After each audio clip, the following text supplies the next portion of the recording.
কমিটির সদস্যরা এদিকে আসার জন্য আমরা আহ্বান রাখছি।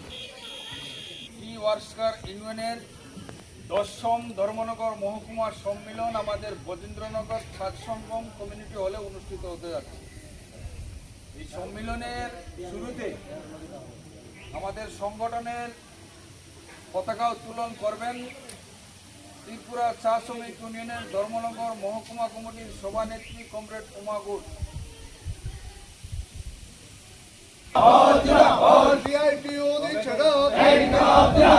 ত্রিপুরা টি ওয়ার্কার্স ইউনিয়ন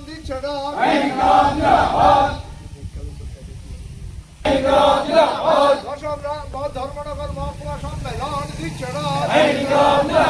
ত্রিপুরা টি ওয়ার্কার্স ইউনিয়নের 10ম ধর্মনগর মহকুমা সম্মেলন রাজ্যে সব বাগানে একরকম। আমার বাগানের আমি যে জায়গাতে থাকি সেই বাগানের পাশেই আমাদের একটা দুর্গাবাড়ি বাগান। আমরা ত্রিপুরা রাজ্যে সবচেয়ে ভালো বাগান আমরা তৈরি করেছিলাম। আমরা রাষ্ট্রপতি পুরস্কারও সেই বাগানটায় আমরা পাইছি। কিন্তু সেখানে আপনারা চিনেন সুধাময় মজুমদার বাগানে ছিলেন, বাগানটা এখানে তৈরি করেছেন। এখন সেখানে বাগান ভালো মতো চলে না। আমরা যে সময় 2017-এর পরে 18 সালে বামফ্রন্ট আইসে, বিজেপি আইসে, সেই সময় আমি 2,64,00,000 টাকা আমরা ফিক্সড ডিপোজিট করে রেখেছিলাম। এই টাকা খায়া শেষ, রাস্তার 2 কোটি টাকা পাইছে, এটাও শেষ। কোনো আন্দোলন কর্মসূচি করা যায় না। আগে যে ফ্যাসিলিটিগুলো পাওয়া যাইতো, গ্যাস, মেডিকেল বেনিফিট, বিদ্যুতের খরচা, কিছু পাওয়া যায়। তো সমস্যার সমাধান না তাদেরকে রেফার করা হতো।